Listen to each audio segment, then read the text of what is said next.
জানাচ্ছি মে দিবসের শুভেচ্ছা সহ অনুষ্ঠানে আছি আমি এই মুহূর্তে শাকিল আহমেদ। বরাবরের মতোই দিনের খবর নিয়ে যেমনটি আমরা এই আলোচনায় আমরা সূত্রপাত ঘটাতে চাই, দিনের বড় খবরটি তো এটি যে দেশের বেশিরভাগ শ্রমজীবী মানুষ তাদের এই দিবসে তারা যে অধিকারের জন্য দিনভর নানা কর্মসূচি পালন করলেন, শেষমেশ সে অধিকারের কতটা বাস্তবায়ন হতে যাচ্ছে আমাদের দেশে। বিশেষ করে আমরা নিজেরাই যারা দিনভর নানা রকম অধিকার আদায়ের জন্য রাস্তায় নামলাম, আমরা নিজেরাই বা কতটা জানি আমাদের অধিকারটি কী। বেশিরভাগ আজকে আমরা যতগুলো দাবি আমরা পেয়েছি, ন্যূনতম মজুরি তার মধ্যে একটি বলা হচ্ছে 10,000 টাকার নিচে এখন সংসার কি করে চলবে। স্বামী স্ত্রী যদি 5,400 টাকা করে পায় তাহলে হয়তো কোনো মতে যে বাসায় তারা থাকেন সেখানে ইলেকট্রিসিটি থেকে শুরু করে গ্যাস অন্যান্য সকল খরচ বড়লোকের চেয়ে বেশি টাকায় তারা ব্যয় করেন এবং সেই টাকায় তাদের সংসার চালিয়ে কোনো মতে টিকে থাকতে হয়। ওদিকে শ্রম যেখানে কম মজুরি কম টাকা সুবিধায় বাংলাদেশে বড় সেক্টর গার্মেন্টস সেক্টর এগিয়ে যাওয়ার কথা আমরা শুনি। বলা হচ্ছে বাংলাদেশের অন্য দেশের তুলনায় যতটুকু বাড়তি সুবিধা সেটি হচ্ছে এখানে কম টাকায় আমরা শ্রমিক পেয়ে থাকি, ফলে গার্মেন্টস সেক্টরের খুব বেশি আর সংকট হয়তো থাকবে না। তাহলে শ্রমিকরা সারা জীবন কি কম টাকাতেই তাদের জীবনপাত করবেন নাকি অঙ্কটা কি আমরা একটু বুঝে নিতে চাই। আমাদের সঙ্গে আছেন এই মুহূর্তে মিকাইল শিপার, সচিব শ্রম ও কর্মসংস্থান মন্ত্রণালয়। অনেক ধন্যবাদ আমাদের সঙ্গে যোগ দেওয়ার জন্য। আমাদের সঙ্গে আছেন ডক্টর কে এস মুর্শিদ, মহাপরিচালক বাংলাদেশ উন্নয়ন গবেষণা প্রতিষ্ঠান BIDS। আমরা আশা করি অনুষ্ঠানের মধ্যে আমরা আরও কিছু অতিথিকে আমাদের সঙ্গে পাবো এবং আপনারা তো আছেনই যারা এই মুহূর্তে শুনছেন। আমরা যে যেখানেই আছি না কেন ন্যূনতম মজুরি 5,400 টাকা থেকে শুরু করে যারা যেখানে শ্রম দেন, আমাদের প্রত্যেকেই তো আমরা শ্রমজীবী মানুষ। সেই সব শ্রমজীবী মানুষেরা আপনারা আপনাদের কথা আমাদেরকে বলবেন। এখানে যারা আছেন সকলে মিলেই আমরা পরিস্থিতি খানিকটা উত্তরণ ঘটানো যায় কিনা সেজন্য কিছু পরামর্শ তো অন্তত এই টেবিল থেকে আসতে পারে। আমরা আলোচনা শুরু করি, সময় বাঁচাই। ডক্টর KS মুর্শিদ, আপনার কাছেই প্রথম জানতে চাই, আমরা সাধারণত যে কথাটি সবসময় বলি যে আমাদের সুবিধা হচ্ছে শ্রমিকদের কম মজুরির কারণে গার্মেন্টসে আমরা একটা সুবিধাজনক জায়গায় আছি। সারা জীবন আমরা সেই সুবিধাজনক অবস্থায় থাকবো না, সারা জীবন আশা করি থাকবো না। সমস্যা হচ্ছে যে এই মুহূর্তে আমাদের বিশ্বে যে অবস্থা এবং আমাদের যে অবস্থান তাতে এটা স্পষ্ট যে আমাদের যে কম্পিটিটিভ এজ, প্রতিযোগিতা করে আমরা যেখানে টিকে থাকতে পারছি সেটা হচ্ছে আমাদের শ্রমের যে মজুরি সেটা খুব কম এবং পৃথিবীর সবচেয়ে কম বলেই আমরা মনে করছি। তো এটাই হচ্ছে সবচেয়ে বড় আকর্ষণ। কিন্তু অবশ্যই এই অবস্থা থেকে আমাদের ভালো, এটি আরো কম ছিল, এটি সম্প্রতি কিছুটা বেড়েছে। তবে অবশ্যই আমাদের উন্নতির যাত্রাপথে আমাদের এটা আরো বাড়াতে হবে, আস্তে আস্তে এটা বাড়বে। কিন্তু এটা অটোমেটিক্যালি বাড়ে না, কিছুটা বাড়ে। যদি কম্পিটিশন সেভাবে আমরা বাজারে রিফ্লেক্টেড হয় তাহলে বাড়বে। যেমন অলরেডি কিন্তু বেড়েছে, আপনি যে কথাটা বললেন যে বেড়েছে, এবং আমরা দেখছি যে গ্রামে এবং শহরে উভয়েই একটা শ্রম ও স্কেরসিটি আস্তে আস্তে দানা বাঁধছে। কাজেই এই ট্রেন্ডগুলো ভালো, তবে আমরা তো আরো দ্রুত এগোতে চাই। এবং আপনি যে কথাটি দিয়ে শুরু করেছিলেন যে 10,000 টাকার নিচে সংসার চলে না, কিন্তু এই যে লক্ষ্যমাত্রা এটা অর্জন করতে হলে আমাদের প্রোডাক্টিভিটি বাড়াতে হবে এবং শুধু শ্রমের যে মজুরি সেটার উপর নির্ভর করে আমরা প্রতিযোগিতা করব। মানে কোনো অঙ্ক কি কষে দেখা হয়েছে যে কি পরিমাণ প্রফিট যারা এই শ্রম থেকে পাচ্ছেন এবং তারা যে পরিমাণ টাকা দিন শেষে দিচ্ছেন শ্রমিকদের, করতে পারি যে এই মুহূর্তেই আরও এক দফা ন্যূনতম মজুরি বাড়ানো যেতে পারত? না, আমার মনে হয় এইটা নিয়ে অনেক কথা হচ্ছে এবং অনেক গবেষণা হয়েছে। চট করে মজুরি বাড়ানোটা একটু ডিফিকাল্ট, এটা আস্তে আস্তে স্ট্যাগার করতে হবে। তবে সবচেয়ে বড় কথা হচ্ছে যেটা আমরা দেখি যে অন্তত রেডিমেড গার্মেন্ট সেক্টরে এমপ্লয়মেন্ট জেনারেশনটা ক্রমশ কিন্তু কমছে, তুলনামূলকভাবে কমছে। এর কারণ হচ্ছে যে প্রোডাক্টিভিটি বাড়ছে না এবং বাড়ানোর জন্য আরো বেশি ক্যাপিটাল এখানে বিনিয়োগ করা হচ্ছে। তো যার জন্য এটাও কিন্তু নতুন একটা চ্যালেঞ্জ, কারণ একদিকে আমার মজুরিও বাড়াতে হবে, অন্যদিকে শ্রমও চাহিদা তৈরি করতে হবে। তো কাজে এই দুটো জিনিসই আমাদের মাথায় রাখতে হবে এবং প্রোডাক্টিভিটি না বাড়িয়ে মজুরি বাড়ানোটা খুবই ডিফিকাল্ট। এবং আমরা জানি যে RMG সেক্টরে যারা অপারেট করেন তারা কিন্তু খুব মার্জিন কিন্তু খুব থিন। এমন নয় যে তারা অনেক সাংঘাতিক একটা বড় মার্জিন নিয়ে অপারেট করছেন, তা নয়। সেখানে হয়তো নিশ্চয়ই কিছুটা আপনার অ্যাডজাস্টমেন্টের সুযোগ আছে, এবং এটা সবার জন্য এক নয়। কিছু কিছু আছে যারা খুব ভালো করছেন, তাদের হয়তো কিছুটা ম্যানুভার করার মতো একটা অবস্থা আছে। অনেকে আছেন কিন্তু যারা ওই কিছুটা মজুরি বাড়লে পরেও হয়তো দেখা যাবে তারা ব্যবসা তাদের গুটিয়ে ফেলতে হচ্ছে। কাজে পুরো জিনিসটা মাথায় রেখেই আমাদের এগোতে হবে, এবং অবশ্যই আমাদের দেখতে হবে যে মজুরি কিভাবে আস্তে আস্তে বাড়ানো যায়, রিয়েল ওয়েজেস যেটা আমরা বলি। ফলে মার্কেটের দিকে যদি আমরা তাকাই তাহলে তো খুব বেশি আর আপনার কথা অনুযায়ী মার্জিন যেহেতু কম, ফলে সেই টাকাটাই বা কোথা থেকে আসবে? মিকাইল শিপার, সচিব, শ্রম কর্মসংস্থান মন্ত্রণালয়। ফলে এই যে গরিব মানুষ, শ্রমজীবী মানুষ, গরিব মানুষ তো সকলেই, যার চাহিদা যত বেশি সে তত গরিব। শ্রমজীবী মানুষ, তাদের বেতন বাড়ানোর কোনো পন্থা কি রইল বাকি? না, অবশ্যই আছে। আমাদের শ্রম আইন, একটা সুনির্দিষ্ট শ্রম আইন আছে দেশে একটা। এখানে প্রতি 5 বছর অন্তর অন্তর প্রতিটা সেক্টরে, এই মুহূর্তে আমাদের ফর্মাল সেক্টর আছে 42টি। আচ্ছা। এবং গত 2009 থেকে 2015 পর্যন্ত আমরা 37টি সেক্টরের ন্যূনতম মজুরি পুনর্নির্ধারিত করেছি। সংখ্যাটা কিরকম, মানে টাকার অঙ্কে যদি আমরা বলতে চাই? এটা বিভিন্ন সেক্টরের সক্ষমতার উপরে, এটা ডিপেন্ড করে সেক্টরের সক্ষমতার উপরে। যেমন গার্মেন্টস সেক্টরের ন্যূনতম মজুরি এই মুহূর্তে আছে 5,300 টাকা। আপনার জুট সেক্টরে এই মুহূর্তে যতটুকু আমি রিকালেক্ট করতে পারছি, এইটা বোধহয় 4,500 টাকা। আবার লেদার সেক্টরে এটা 7,000 টাকা। বিভিন্ন ধরনের, এটা শিল্পের সক্ষমতার উপরে। এটা একটা ইন্ডিপেন্ডেন্ট বোর্ড, একজন ডিস্ট্রিক্ট জাজের অধীনে। সর্বনিম্ন বেতন, বেতনটি জি এটি সর্বনিম্ন, এর উপরের ধাপে। হ্যাঁ, এর উপরের ধাপে আমরা যে সেক্টরে যে স্ল্যাবগুলি থাকে এগুলি বিস্তারিত আলাপ আলোচনা হয়। এটা ত্রিপক্ষীয়ভাবে আলাপ আলোচনা সরকারের থেকে থাকেন। একজন সরকারি ডিস্ট্রিক্ট জাজ আছেন, সরকারের পক্ষের প্রতিনিধি আছেন, মালিক পক্ষের প্রতিনিধি আছেন, এবং নিউট্রাল মেম্বার হিসেবে একজন আছেন। সব মিলে সম্ভবত এটা 6 সদস্যের একটা কমিটি।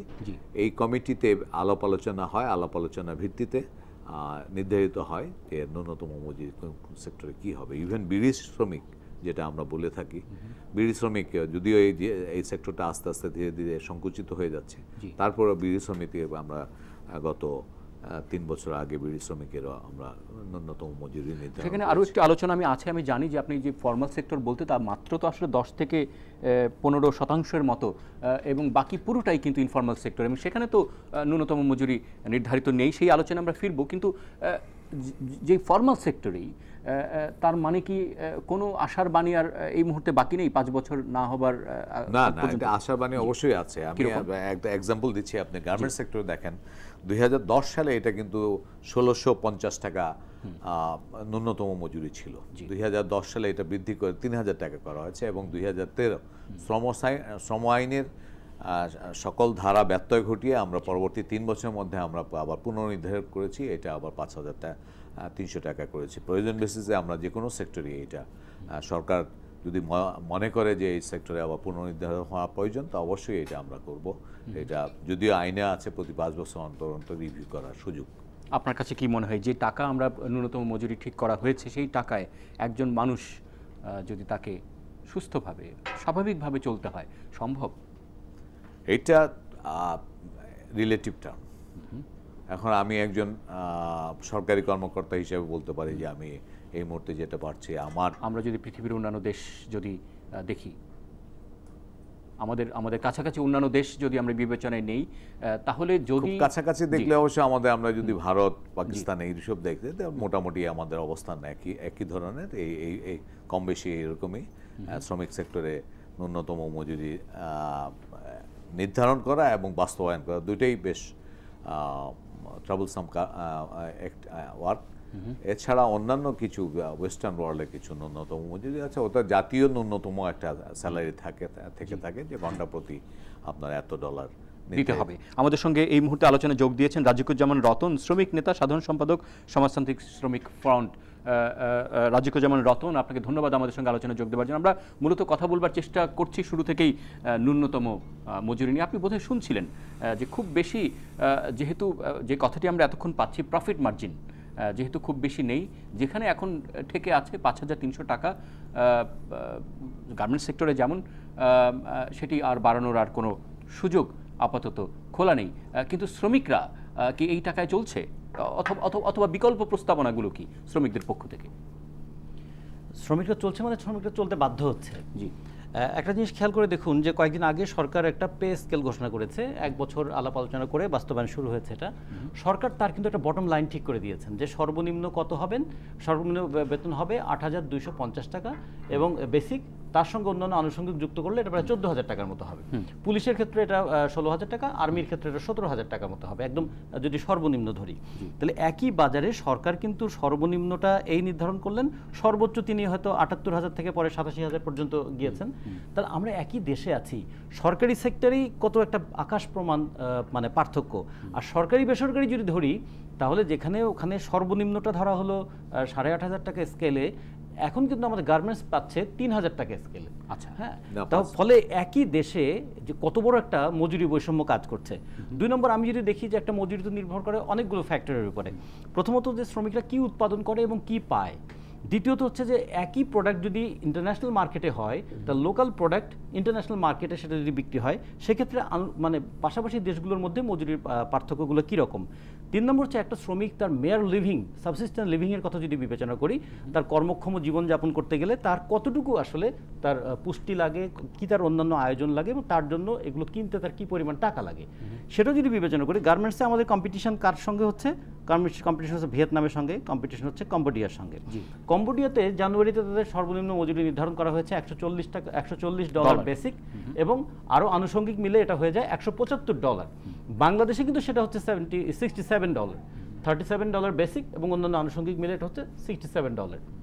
তাহলে কম্বোডিয়ার সঙ্গে আমাদের কম্পিটিশন, কম্বোডিয়া এত মজুরি বাড়িয়ে কেমন করে প্রফিট করতে পারছে? রতন, আমরা ঠিক আপনি যদি যে গুরুত্বপূর্ণ পয়েন্টটি ধরেছেন, আপনি এখানে একটু থাকবেন, আমরা একটু শুনে আসেন ডক্টর KSM মুর্শিদ, আপনার কাছে কি মনে হয় যে কম্বোডিয়াতে যদি 140 হতে পারে, বাংলাদেশে কেন না? না, এই কথাটা আমার মাথায় এসেছিল। জি, আসলে এটা ঠিক যে কম্বোডিয়া, ভিয়েতনাম এইসব দেশে আমাদের দেশের যে খুব বেশি ভালো অবস্থা সেটা কিন্তু নয়। তো কাজেই তারা যদি অ্যাফোর্ড করতে পারে, তাদের মিনিমাম ওয়েজ গার্মেন্টসে যদি $150 হয়, আমাদের কেন এত কম? এবং আমার মনে হয় এটা খুব রেলেভেন্ট একটা প্রশ্ন। এবং আমি মনে করি যে এখানে তার মানে কিন্তু এটাই, যে এখানে বাড়ানোর স্কোপ আছে। তবে এটাও হয়তো আমাদের মাথায় রাখতে হবে যে তাদের কিন্তু শিক্ষার হার আমাদের চেয়ে ভালো এবং তাদের প্রোডাক্টিভিটি কিন্তু আমাদের চেয়ে বেশি বলি আমার জানা, আমি যতটুকু জানি। তো কাজেই আমাদের প্রোডাক্টিভিটি না বাড়িয়ে কিন্তু আমাদের ডিমান্ড করা ঠিক নয়, কারণ মজুরি পাবলিক সেক্টরের ওয়েজেস একরকম, এটা সরকার এটা নির্ধারণ করতে পারে, কিন্তু মিনিমাম ওয়েজ প্রাইভেট সেক্টরের জন্য সরকার যদি ঘোষণাও দেন, এটা ইমপ্লিমেন্ট কি করে করবেন? কারণ ওটা তো বাজার নির্ভর। কাজেই সেখানে ওখানে আমার প্রোডাক্টিভিটি বাড়াতে হবে, আমার স্কিলস বাড়াতে হবে। এটা আপনি জানেন যে আমাদের যে শ্রমের যে স্কিল, যে মানদণ্ড, এটা অত্যন্ত নিম্ন। এবং এই গুরুত্বপূর্ণ যে বিষয়টা, এটাকে যদি আমি অ্যাড্রেস করতে না পারি, আমি কি করে আমার ওয়েজেস বাড়াবো? আরেকটা কথা হচ্ছে মিনিমাম ওয়েজের কথা শুধু আমরা বলছি, মিনিমাম ওয়েজ হচ্ছে শুধু এন্ট্রি পয়েন্টে ওয়েজটা, বাকি যে ওয়েজগুলো পুরো জিনিসটাই আসলে দেখতে হবে।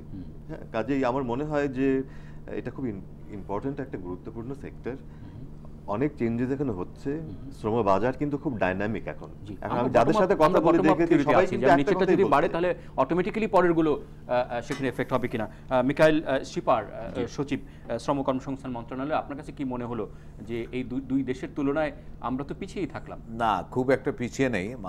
আমি যেমন রতন সাহেবের বক্তব্যের প্রতি শ্রদ্ধা রেখেই বলছি যে টেক হোম স্যালারি কিন্তু এই মুহূর্তে গার্মেন্টস সেক্টরে 7 থেকে 8,000 টাকা, যেটা আমি যদি কনভার্ট করি এটা $100 হয়।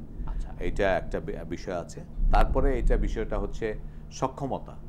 আমাদের যে সক্ষমতা, আমাদের যে প্রোডাক্টিভিটি, এই তুলনায় কিন্তু ভিয়েতনামের প্রোডাক্টিভিটি, আমাদের শ্রমিকদের প্রোডাক্টিভিটি অনেক বেশি, কম্বোডিয়ার শ্রমিকদের প্রোডাক্টিভিটি অটোমেটিক্যালি প্রশ্ন আসে, এরা শিল্পের সক্ষমতা তখনই বৃদ্ধি পায় যে একজন মালিক 1000 শ্রমিক ইউজ করে কতটা প্রোডাকশন দিচ্ছেন, হোয়ারাজ 500 শ্রমিক ইউজ করে কতটা প্রোডাকশন দিতে হয়। এটা যদি সক্ষমতা আমাদের এখন 33 থেকে 38% প্রোডাক্টিভিটি আছে আমাদের শিল্প সেক্টরে।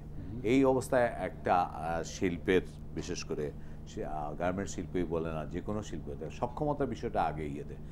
আমি অবশ্যই স্বীকার করি যে আমরা ইভেন এইটা মিরাকেল ঘটেছে, আমি অবশ্যই স্বীকার করব যে সরকারি সেক্টরে, পাবলিক সেক্টরে হঠাৎ করে বেতন বৃদ্ধি হয়েছে। অবশ্যই আমরা অস্বীকার করব না, এবারে বেতন বৃদ্ধি আমাদের 90 থেকে 100%, কোনো কোনো ক্ষেত্রে 100% বৃদ্ধি পেয়েছে। কিন্তু এইটার সক্ষমতার সাথে প্রাইভেট সেক্টরের সক্ষমতা হঠাৎ করে চেঞ্জ করা যাবে না। এটার জন্য প্রয়োজন প্রোডাক্টিভিটি চেঞ্জ করতে হবে। একজন দর্শক আমাদের সঙ্গে আছেন। হ্যালো, আপনার পরিচয় বলে প্রশ্নটি করবেন। হ্যালো, আসসালামু আলাইকুম স্যার। আসসালামু আলাইকুম, জি বলবেন। আমি শাহজাহান কবির, বেগমগঞ্জ, নোয়াখালী থেকে। অনেক ধন্যবাদ। আমার প্রশ্ন সচিবের কাছে, যে প্রশ্ন হচ্ছে যে আমাদের মহিলারা তো এমনি মানে আমাদের সমাজের জন্য লক্ষ্মী। R&D সেক্টরে 80% মহিলারা কাজ করে। এই মেয়েরা কিন্তু কোনো কাজে ফাঁকিও দেয় না, পুরুষরা হয়তো ফাঁকি দেয়, কিন্তু বেতন বৈষম্য ওদের সাথে কেন পুরুষের, ওরা তো অর্ধেক বেতন পায় না, এবং অন্যান্য সেক্টরও, শুধু সরকারি সেক্টরের ছাড়া এই বৈষম্য কি শুধু আপনারা কি আশ্বাস দিচ্ছেন প্রতি বছর বছর 1 মেতে, এটা কি কোনো কার্যকরী পদক্ষেপ হবে না? যেমন আমি 71 সালের কথাই বলি। অনেক অনেক ধন্যবাদ। খুবই গুরুত্বপূর্ণ প্রসঙ্গ আপনি উত্থাপন করেছেন। আমরা একদম পরিষ্কার করে বুঝতেই চাই যে এটি সমাধান কি করে সম্ভব। একটা বিরতির সময় আমাদের হয়েছে, সঙ্গে থাকবেন, ফিরছি খানিক পরেই।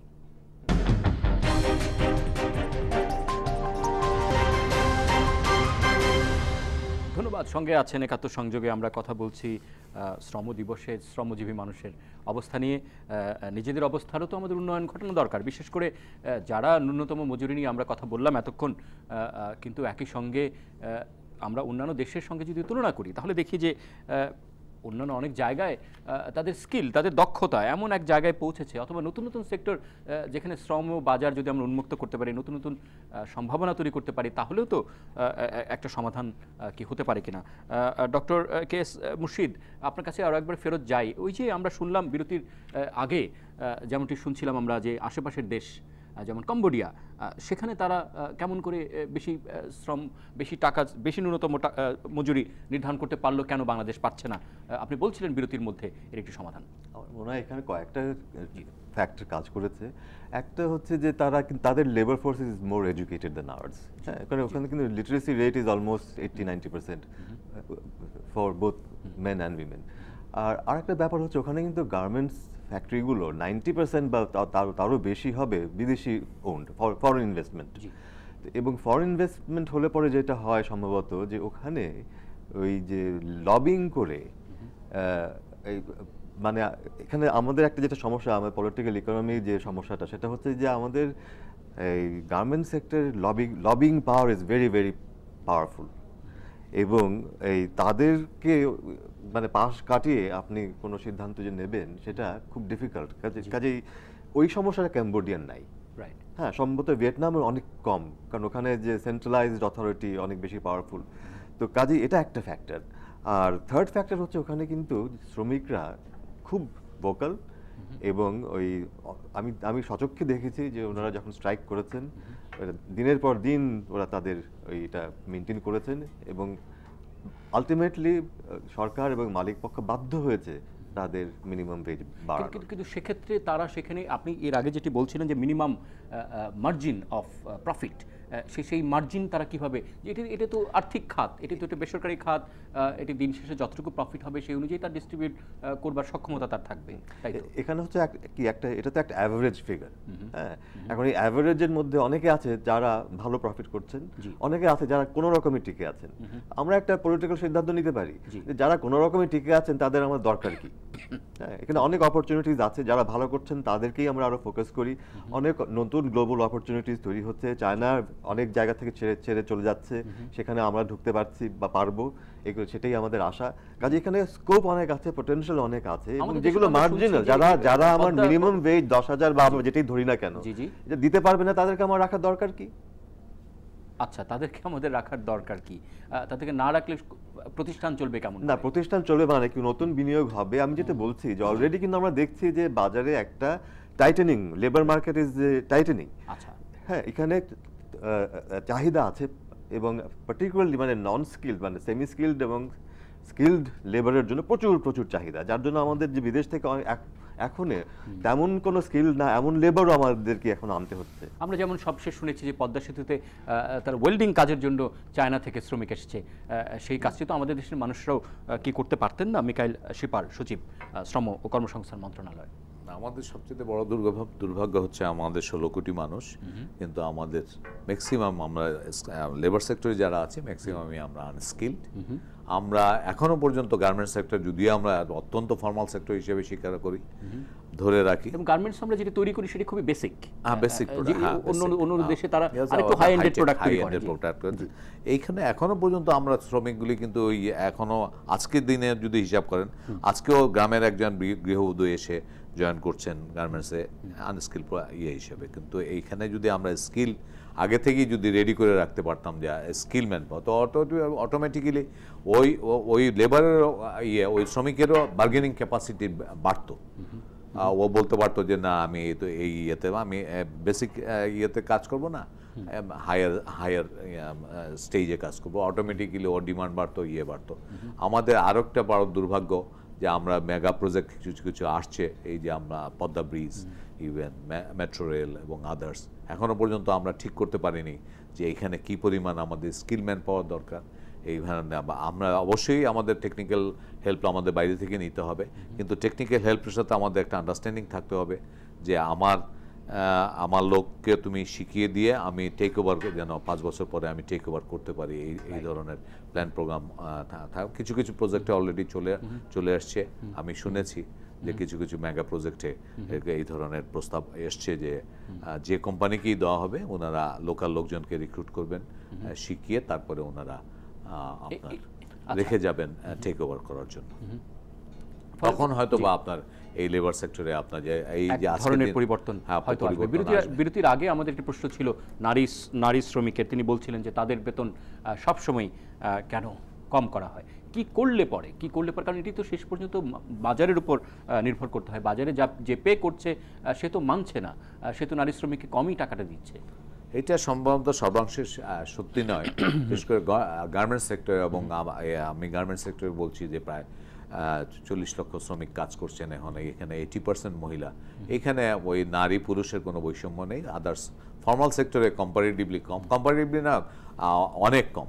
আচ্ছা, ইনফর্মাল সেক্টরে এটা প্রকট, অত্যন্ত প্রকট। বিশেষ করে আমরা এগ্রিকালচার সেক্টর বা কনস্ট্রাকশন সেক্টরে যেটা আমাদের অভিজ্ঞতা আছে, দেখছি যে একজন নারী শ্রমিকের সাথে একজন পুরুষ শ্রমিকের মজুরির অনেক ডিফারেন্স।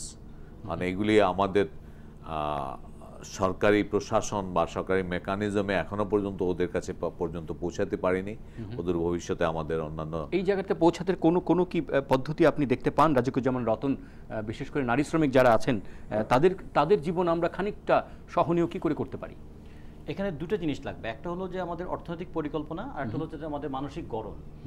আমরা যদি ভবিষ্যতের শ্রমশক্তির কথা ভাবি, তাহলে কিন্তু আমাদের নারী শ্রমিকদেরকে কোনোভাবে অবজ্ঞা করার কিংবা তাদেরকে কম মজুরি অধিক পরিশ্রমের মধ্যে রাখার কোনো যৌক্তিকতা নাই। জাপানের কথা ধরুন, জাপানে প্রায় 70% মানুষ এখন ওল্ড এজে চলে গেছে, ওখানে শ্রমশক্তির একটা বিরাট ঘাটতি।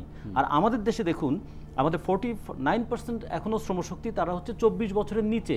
ফলে আগামী 30-35 বছর পর্যন্ত বাংলাদেশ কিন্তু শ্রমশক্তির জন্য একটা দারুণ একটা বলবো টার্বুলেন্ট দেশ হিসেবে পরিণত হবে।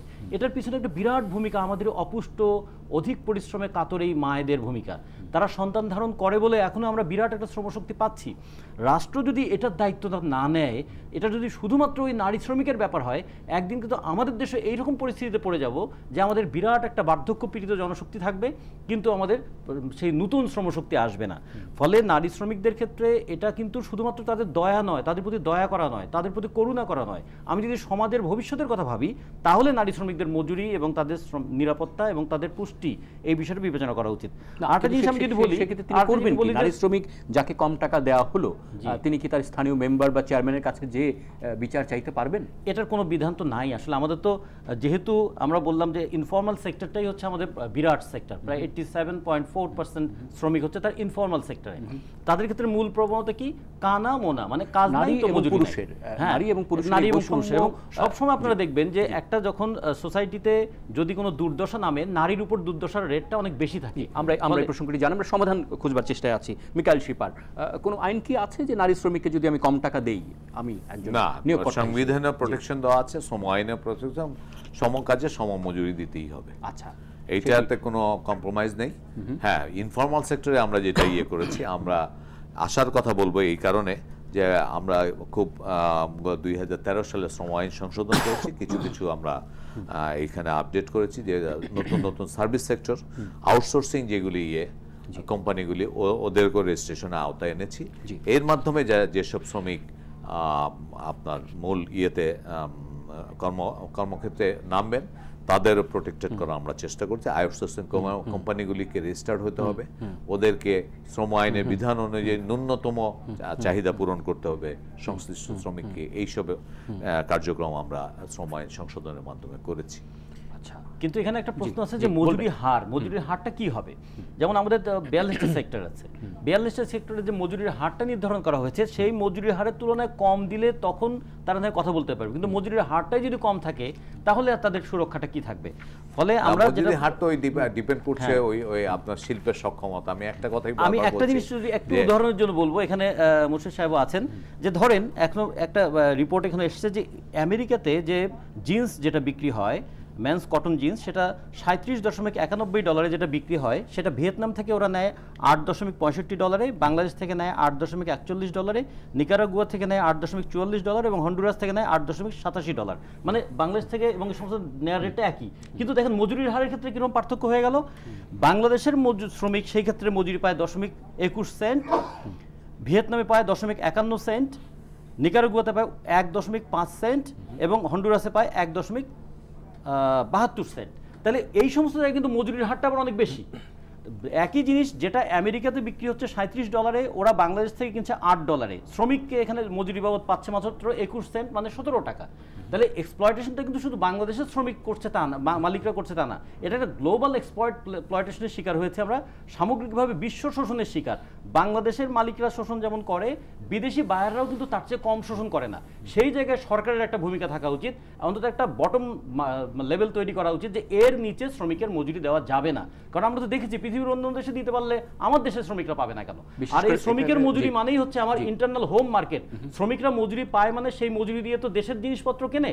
বাজার ব্যবস্থায় সত্যি কি এখানে করা সম্ভব কিনা? জি, একটা পয়েন্ট এখানে আসলে আমার মনে হয় উল্লেখ করা উচিত, সেটা হচ্ছে যে আমার কস্ট অফ প্রোডাকশন কিন্তু শুধু মজুরি নয়, এর মধ্যে অনেক কিছু আছে। আমার বিদ্যুৎ আছে, আমার যাতায়াত আছে, আমার ট্রানজ্যাকশন কস্ট আছে, শিপিং আছে, ফ্রেট আছে, এটাও কিন্তু এবং ওগুলো যদি আপনি তুলনা করে দেখেন তাহলে কিন্তু আপনি প্রকৃত চিত্রটা পাবেন। হ্যাঁ, তো কাজেই মজুরি is just one factor, it's not everything. হ্যাঁ, তো কাজেই সেটা ব্যালেন্স করে আপনি যদি হিসাব করে দেখেন তাহলে দেখা যাবে যে আসলে আমাদের একদিকে এটা কম হলে পরেও অন্যদিকে হয়তো অনেক বেশি দিতে হচ্ছে অন্য দেশের তুলনায়। আমার মনে হয় আরও একটা বিরতির সময় আমাদের হয়েছে, আমরা দারুণ আলোচনায় আছি, ফিরবো খানিক পরেই।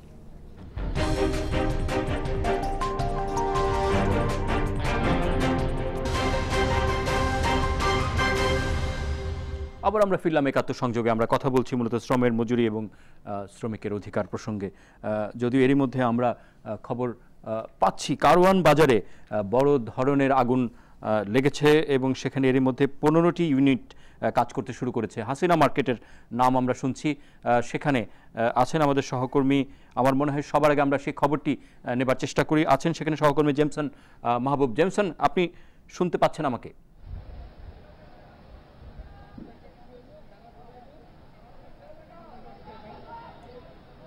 জেমসন, একটু ছোট্ট করে যদি বলবেন আমাকে সেখানে কি ধরনের আগুন এবং ভেতরে কোনো মানুষ আটকা পড়েছে কিনা?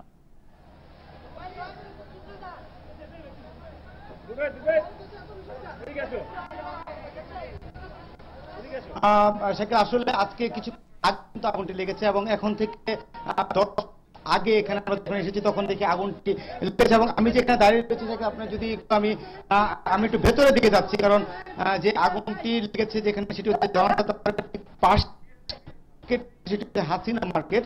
এবং সেখানে আসলে যে বলা যায় যে এখানে যে খুব ছোট দোকান এবং ভাতের হোটেল কিংবা সেলুন এই টাইপের দোকানগুলো ছিল এবং টিনের চালা। এবং যদি শাকিল আপনি আমার সাথে সংযুক্ত থাকেন, আমরা কিন্তু আগুনে দেখবেন খুব কাছাকাছি যে জায়গাটিতে কিন্তু একটু এসেছি। এবং এখানে যে একটি বলা যায় আড়তখানা বলা যায়, এখানে যে একটি আড়তখানা ছিল এবং সেই আড়তের মধ্যেই কিন্তু আগুনটি লেগেছে এবং সেই আগুনটি পরবর্তী সময় এখান থেকে খুব দ্রুত ছড়িয়ে পড়ে আশেপাশে এলাকাটি। এবং সেখানে যেখানে আপনারা দেখছেন শাকিল যদি সংযুক্ত থাকেন তাহলে দেখেন যে এখানে কিন্তু মূলত যে আড়তখানা, যে কারণ বাজারে যে আড়ত বিভিন্ন ফল ফলান্তি এবং বিভিন্ন জিনিসপত্রের যে গোদাম, সেই গোদাম ছিল, সেই গোদামেই কিন্তু আগুনটি লাগে এবং সেইখান থেকে আগুনটি ছড়িয়ে পড়ে। তো ফায়ার সার্ভিসের 16টি ইউনিট কিন্তু ইতিমধ্যে কাজ করছে এবং তারা এখনো কিন্তু আগুন নিয়ন্ত্রণে আনতে পারেনি এবং আপনি দেখছেন যে এখনো কিন্তু আগুন জ্বলছে। এবং ফায়ার সার্ভিস কর্মকর্তাদের সাথে আমরা কথা বলার চেষ্টা করছিলাম, তারা বলছে যে এখনো যেহেতু আগুন নিয়ন্ত্রণে আসেনি সেই ক্ষেত্রে আসলে আগুনের লাগার কারণটা কি সেটা কিন্তু এখনো বলা সম্ভব না। এবং এখানে আরেকটা বিষয় হচ্ছে যে এখানে যখন জেমসন আমরা দেখছি দাউ দাউ করে আগুন সেখানে জ্বলছে, প্রতি মুহূর্তে আগুনের মাত্রা বাড়ছে বলে আমার কাছে মনে হচ্ছে, কিন্তু আগুন সেখানে নিয়ন্ত্রণের জন্য 15টা ইউনিট কাজ করবার পরও আগুনের মাত্রা বাড়ছে কেন?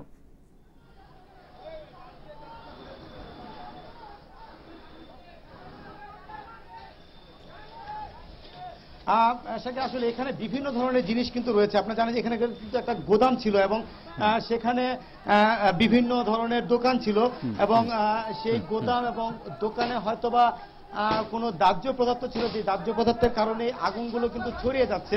এবং এখানে আমরা দেখছি যে বিভিন্ন কাপড়ের কিছু আলামত আমরা দেখেছি এবং সেখানে বস্তা ছিল এবং বিভিন্ন জিনিসপত্রের কারণে কিন্তু আগুন ছড়িয়ে যাওয়ার একটা কারণ মনে হচ্ছে। আরেকটি কারণ হচ্ছে যে এখন কিন্তু প্রচন্ড বাতাস বইছে চারপাশে। আপনারা জানেন যে এই বাতাসের কারণে কিন্তু আগুনটি ছড়িয়ে যাচ্ছে এবং সেই ছড়িয়ে যাওয়ার কারণে কিন্তু আমাদের দেখছি যে পুরো যে একটা এরিয়াটি রয়েছে যে একদম জনতা টাওয়ার এরিয়া ধরে সেখানে দাউ দাউ করে আগুন জ্বলছে। জেমসন, একটু জানতে চাই ভেতরে কোনো মানুষ আটকা পড়েছে কিনা বা সেখানকার প্রত্যক্ষদর্শীরা কি বলছেন?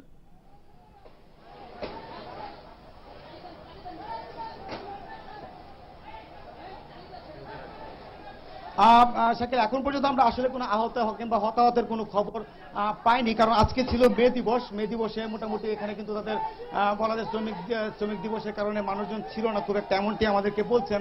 তো সেই ক্ষেত্রে সাধারণ আমরা এখানে কোনো হতাহতের খবর পাইনি।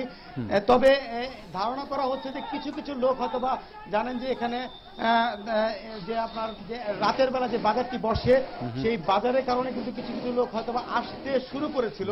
এই গুদাম যেহেতু তাদের আসার সময় হয়েছিল এবং তখন আসলে সেরকম কোনো এখন পর্যন্ত তারা আসেনি। তো সেক্ষেত্রে হতাহতের কোনো খবর এখন পর্যন্ত পাওয়া যায়নি। আর যেহেতু ভেতরে এখনো কিন্তু আগুন চলছে, ফায়ার সার্ভিস কিন্তু এখনো ভেতরে ঢুকতে পারেনি, সেই ক্ষেত্রে আসলে ভেতরে কোনো লোক আটকা আছে কিনা সেটি কিন্তু এখন পর্যন্ত আমরা বলতে পারছি না। ফায়ার সার্ভিস প্রথমে থাকবেন সেখানে। জেমসন মাহবুব, আপনি নিরাপদে থাকবেন, খবর সংগ্রহ করুন। নিশ্চয়ই আমরা পরের সংবাদ সংযোগে এ নিয়ে বিস্তারিত তথ্য আমরা আপনার কাছ থেকে পাবো। সঙ্গে থাকবেন। আমরা বরং আলোচনাতেই ফিরি। যেমনটি আমরা দেখলাম আগুনে কিন্তু সব ধ্বংস হয়ে যাচ্ছে, পুড়ে যাচ্ছে এবং এমনও সময় বিভিন্ন সময় হয় যখন শ্রমিকের জীবনেও কিন্তু সেই আগুনটি লাগে। কারখানায় আমরা দেখি বারবার আগুন লাগে এবং শ্রমিক তাতে ক্ষতিগ্রস্ত হন, শ্রমিক মারা যান, পুড়ে যান, অঙ্গার হন। তাদের ক্ষতিপূরণের বিষয়টি আমরা শেষ পর্যন্ত রানা প্লাজার পরে আমরা জানি এক দফা দেশজুড়ে সচেতনতা বেড়েছে, কিন্তু সেটি কি যথেষ্ট পরিমাণে আছে? রাজ্যকুদ্দুজ্জামান রতন, যেমন ক্ষেত্রে কি অবস্থায় আছে? আমরা যদি দেখি যে 2008 থেকে 2015 এই পর্যন্ত আমাদের কর্মস্থলে শ্রমিকের মৃত্যু হচ্ছে 4399 জন।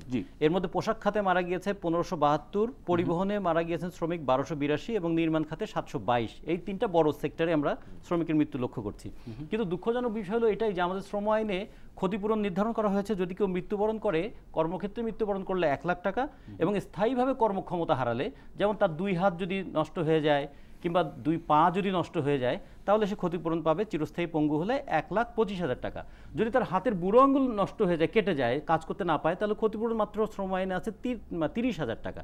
এই যে খুবই কম ক্ষতিপূরণ, এটা কিন্তু শ্রমিকদের জীবনের প্রতি এক ধরনের আমি বলবো যে উপহাস করা বা তাচ্ছিল্য করা। শুধু বাংলাদেশের অভ্যন্তরে নয়, বিদেশেও যদি দেখি 40 বছরে আমরা প্রবাসী আয় পেয়েছি 10,46,032 কোটি ডলার মানে টাকা। হ্যাঁ, কিন্তু আমরা তার সঙ্গে 25,000 লাশও পেয়েছি।